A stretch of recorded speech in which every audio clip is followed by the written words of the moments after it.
Aloha, my name is Gerard Elmore, and welcome to another episode of Hawaii's Real Stories. On today's show, we take a look at feature films. K.O. Wolford shares how he was able to successfully market his film, The Haumana, in Japan, Mexico, and the mainland, without the luxury of a distributor. The Big Island's Cousins brothers aim to scare the bejesus out of you in their new feature film, Chicken Skin. Maui-born Destin Daniel Cretton takes us behind the scenes of his feature film, Short Term 12, with breakout star Brie Larson. Maui filmmaker Joey Rocha works with professional kite surfers, doubling as actors in his film, Kite Kids. First, we go to K.O. Wolford on distributing The Haumana. It's blessed for me to worship other gods.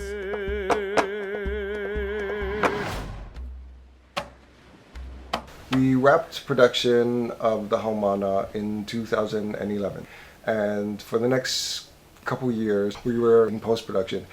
The process took a little longer than it would on a production this size because we didn't have the funds to continue to work on it every day.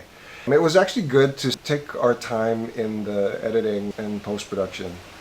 The first festival that it went to was the LA Asian Pacific Film Festival, where it won the Audience Award and Best First Film. In October of 2013, it made its premiere at HIF at the Hawaii Theater, where it was only the second time a film had sold out the Hawaii Theater at 1,400 seats. From there, Lindsay Chunhori from Consolidated found us a little slot at Pearl Ridge. The word of mouth was so strong. With the first week, it got extended to the next week.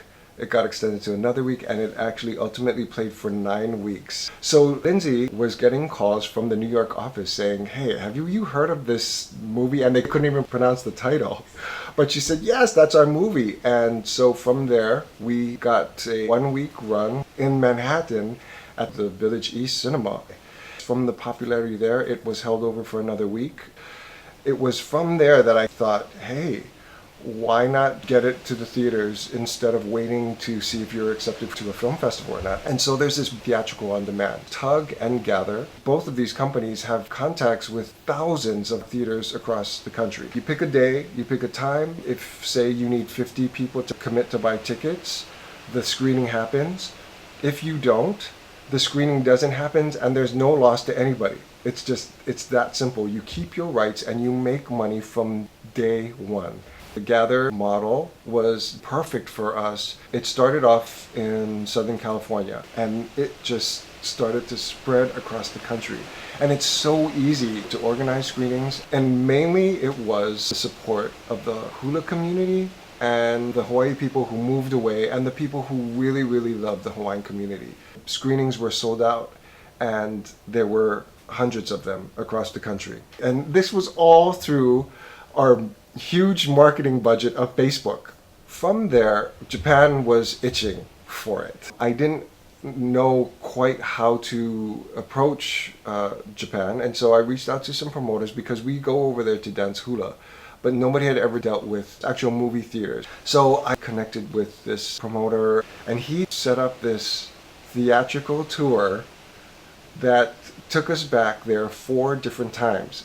We started off our first round of screenings in Japan in July of 2014 and went back 4 different times, and we had 8 screenings in 4 different cities. Theaters sold out, and people were actually complaining that, why aren't you coming to this town? Why aren't there more screenings? And so we were like, oh my gosh, what are we going to do? So we went there, we did it, and that's how strong the word of mouth was. The second time we went back was only Tokyo. And every single screening sold out there within hours. We went back a 3rd time where we did 15 cities in 15 days. And then a 4th time with maybe half that amount. And we just tried to cover as many places as we could. One of the first screenings we went to was in a place called Yokohama, which has a very big hula community. And it was at this state-of-the-art theater, and there were hundreds of people lined up in the lobby waiting to see this film. And the manager had never seen a response for a movie like this. We made a relationship with him, and that's how we got to tour around, because he wanted to bring this little movie into the Eon theaters all across Japan. And then, of course, Mexico was next. had a premiere in Mexico City in 2 different parts of the city. It's so big and there are so many people. The first time I brought our lead character, Tui, I think he was a little overwhelmed because people were just like, wanting to sign autographs and take pictures with him. And it was really, really lovely. Part of the demographic that we're reaching are the people that have moved away and still want to maintain some kind of connection to the culture. We were approached by a local distributor to handle DVDs nationally, and we had already talked to a streaming distributor. Those were 2 separate deals. So the DVD is available in Japanese, it's now available in Spanish, and then of course English. Amazon is the main place to get it because they have the furthest reach. Melee.com carries it, it's at Walmart, Target, and of course it's available on our website, www.haumanamovie.com, along with our Nahoku Hano Hano award-winning soundtrack, which was another amazing thing that happened to the movie.